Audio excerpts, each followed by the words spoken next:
খেয়াল করেছেন যে গ্যাসের সরবরাহ পূর্ণ মাত্রায় প্রতিস্থাপিত হয়নি। আমাদের এফএসআরইউ যেটা নষ্ট হয়েছিল, আগুন ধরেছিল, সেটা ঠিক করা হয়েছে, কিন্তু এই মুহূর্তে গ্যাসের যে কার্গো আছে সেই কার্গো সাপ্লাই আসতে একটু সমস্যা হচ্ছে। সেটা হলে এর মধ্যে ঠিক হয়ে যাবে। সরকার কি কি করছে আমরা একটু বলতে চাই। শিল্পোক্তাদের কারখানা টিকিয়ে রাখতে গ্যাস ও বিদ্যুৎ বিল এককালীন না দিয়ে 12 মাসের কিস্তিতে পরিশোধের সুযোগ দেওয়ার পরিকল্পনা হচ্ছে। ব্যবসায়ীদের সংখ্যা গুজব দূর করতে নিয়মিত অফিসিয়াল ব্রিফিং দেওয়া হচ্ছে। আরো কি কি পদক্ষেপ নেওয়া হচ্ছে সেগুলো যদি একটু বলি। কয়লা ভিত্তিক বিদ্যুৎ উৎপাদন বৃদ্ধি, শিল্প কারখানার জন্য প্রাকৃতিক গ্যাস বাঁচাতে এবং গ্যাসের উপর চাপ কমাতে কয়লা ভিত্তিক বিদ্যুৎ কেন্দ্রগুলো উৎপাদন সর্বোচ্চ নিয়ে যাওয়ার জন্য বলা হয়েছে। ভোলা গ্যাস পাইপলাইন প্রকল্প, আমাদের ভোলার মাননীয় এমপি আছেন, ভোলা নতুন গ্যাস ক্ষেত্র থেকে জাতীয় গ্রিডে দ্রুত গ্যাস যুক্ত করতে 500 কোটি টাকা ব্যয়ে জরুরি পাইপলাইন নির্মাণের সম্ভাব্যতা যাচাই সম্পন্ন হয়েছে। এটা দ্রুত বাস্তবায়ন করা হবে। আমরা আলাপ করেছি ভোলায় কমার্শিয়ালি ভায়াবল গ্যাস মজুদ আছে, কিন্তু সেটা কিভাবে আনা হবে নানান আলোচনা ছিল। পাইপলাইন না, ওটাকে এলএনজি তে কনভার্ট করে আনা হবে, সেটা খুব দ্রুত হবে।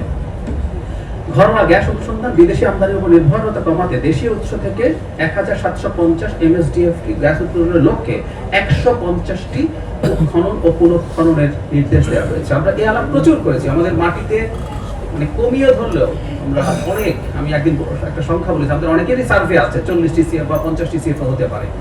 মানে আমাদের বাৎসরিক সম্পূর্ণ চাহিদা হচ্ছে 1.3 or 1.4 TCF এক্সিস্টিং অবস্থা। অর্থনীতির আকার বাড়লে হয়তো এটা 1.5-2 হবে, তার স্টিল আমাদের কত পরিমাণ গ্যাস আছে আমরা নিশ্চয়ই বুঝতে পারছি।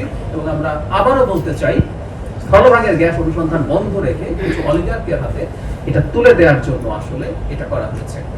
আমরা জনগণের ক্রাইসিসের প্রতি সমব্যক্তি, কিন্তু আমরা একই সাথে এই কথাটা বলতে চাই, এই সংকটটা বহু বছরের পুঞ্জীভূত সমস্যা।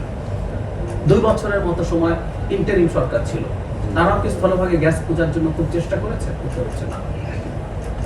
সৌভাগ্য তাদের, এই কথা একটু বলে রাখা ভালো, সৌভাগ্য তাদের তখন মধ্যপ্রাচ্যে যুদ্ধ হয়নি। আমি একটা তথ্য আপনাদের উদ্দেশ্যে পরিবেশন করতে চাই। প্রতি ইউনিট, আমি গতকাল এটা চেক করেছি, প্রতি ইউনিট এলএনজির দাম গত বছরের এই সময়ে ছিল 12 থেকে 14 ডলার। এই মুহূর্তে ওটা 24 ডলার। এটা 30-এ চলে যাবে বা ক্রস করবে এই সম্ভাবনা।